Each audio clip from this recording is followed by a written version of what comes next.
તો અમદાવાદ જીવરાજ પાર્ક વિસ્તારમાં ભીષણ આગ લાગવાનો મામલો કર્તવ્ય મેઘાણીની દુકાનનો વિડીયો સામે આવ્યો છે। કર્તવ્ય મેઘાણીનું ઘર અને દુકાન નજીક જ હતા। ઘરમાં ગોડાઉન બનાવવા પાછળનું કારણ દુકાન નજીક હોવાનું અનુમાન છે। ઝી 24 કલાક પર જુઓ ઘર અને દુકાન વચ્ચેનું આ અંતર। તો જીવરાજ પાર્કની જ્ઞાનદાસ સોસાયટીમાં જે આગ લાગી અને એ પહેલા આ ઘર અને ગોડાઉન કઈ રીતે હતા તેનો આ વિડીયો સામે આવ્યો છે। ઘરમાં ગોડાઉનનું કારણ દુકાન નજીક હતા। ઝી 24 કલાક પર આ ઘર અને દુકાન વચ્ચેનું અંતર કેટલું છે તેનો વિડીયો જોઈ લો આપ જુઓ। એક રીલ્સ પણ બનાવવામાં આવી હતી। દુકાનમાં જે વસ્તુઓ રાખવામાં આવી હતી એ વસ્તુના વેચાણ માટેની આ રીલ્સ જે સામે આવી છે અને દુકાનમાં કયા પ્રકારનું સાધનો હતા અને તેના કારણે આ આગ વધુ પ્રસરી હતી। તો આ બંને દ્રશ્યો અમે આપને બતાવી રહ્યા છે।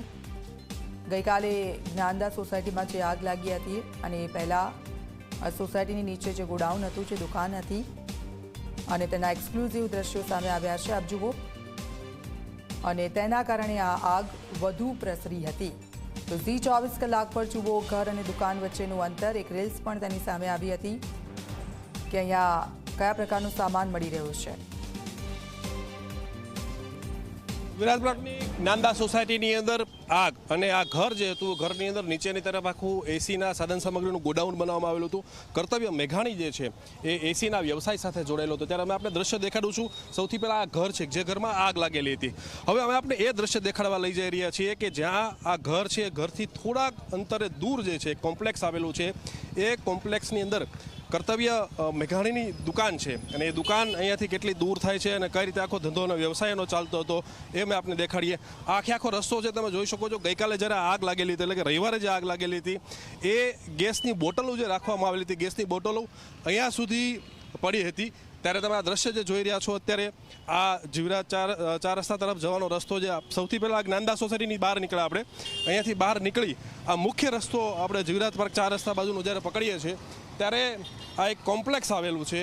આ પેટ્રોલ પંપ આવેલો છે। આ મધુરમ કોમ્પ્લેક્સ છે તમે જોઈ શકો છો। આ મધુરમ કોમ્પ્લેક્સ જે છે આ કોમ્પ્લેક્સ અહીંયાથી કેટલું દૂર થઈ રહ્યું છે એકદમ નજીક જે છે એટલે કે કર્તવ્ય મેઘાણીનું જે ઘર હતું જ્યાં એણે ગોડાઉન બનાવેલું હતું તેના જ નજીકમાં અમુક પગલાં તમે ચાલો એટલે એની દુકાન આવી જતી હોય છે। અમે આપણે એ દુકાનના દ્રશ્યો દેખાડીશું કે જ્યાંથી કર્તવ્ય મેઘાણી પોતાનો વ્યવસાય કરતો હતો અને ઓનલાઈન એણે જાહેરાત પણ કરેલી છે। તમે જોઈ શકો છો કે આ દુકાન આ કોમ્પ્લેક્સ છે આખું અને ઓમ સાઈ સર્વિસ આ એની દુકાન છે।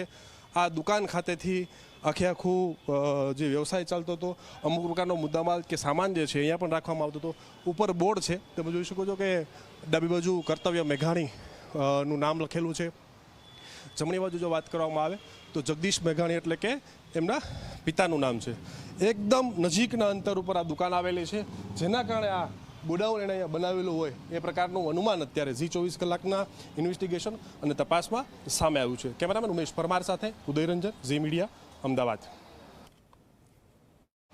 જીવરાજ પાર્કની જ્ઞાનદાસ સોસાયટીની અંદર મકાનની અંદર આગ અને આગ બાદ જે છે ઝી 24 કલાકે કર્તવ્ય મેઘાણીનું ઘર અને ઘરથી દુકાનનું અંતર કેટલું છે એ અમે આપણે દેખાડ્યું। ત્યારે બાકીની જે 2 દુકાનો છે ત્યાં પણ એનો મુદ્દામાલ આ પ્રકારનો પડેલો હોવાનું અત્યારે જાણવા મળ્યું છે। એના સ્થાનિકો જે છે એની સાથે વાત કરીએ। તમે કાકા દુકાન તમારી જ છે અહીંયા દેશો છો? હા। કોની દુકાન છે આવડિયા બાજુવાળી? બાપુ કરીને છે એક એમની છે। કર્તવ્યભાઈની? ના કર્તવ્ય મારી અલગ છે। આ દુકાનની વાત તો આવડિયા 2 દુકાન રહેની વાત એ મને નહીં ખબર બાજુવાળી મારી છે હું એમ કહું છું। ગોડાઉનમાં શું પડેલું છે ખબર છે? ના એનાથી આપણને કોઈ લેણદેણ નહીં। આપણું ક્રોકરીનું કામ છે અલગથી। પરંતુ અત્યારે જે આખી ઘટના બનેલી છે લોકો પણ જે છે એ અત્યારે માહિતી નથી આપી રહ્યા કારણ કે એક ડર હોય છે આડોશ પાડોશમાં રહેતા હોય છે એના કારણે। પરંતુ જે પ્રમાણે અહીંયા જાણવા મળ્યું એ પ્રમાણે તો આ 2 દુકાનોની અંદર પણ આ પ્રકારે જે ગેસની બોટલો સહિત એસીનો સાધન સામગ્રીનો મુદ્દામાલ જે છે એ સ્ટોરેજ કરવામાં આવેલો છે। કેમેરામેન ઉમેશ પરમાર સાથે ઉદયરંજન, ઝી મીડિયા, અમદાવાદ।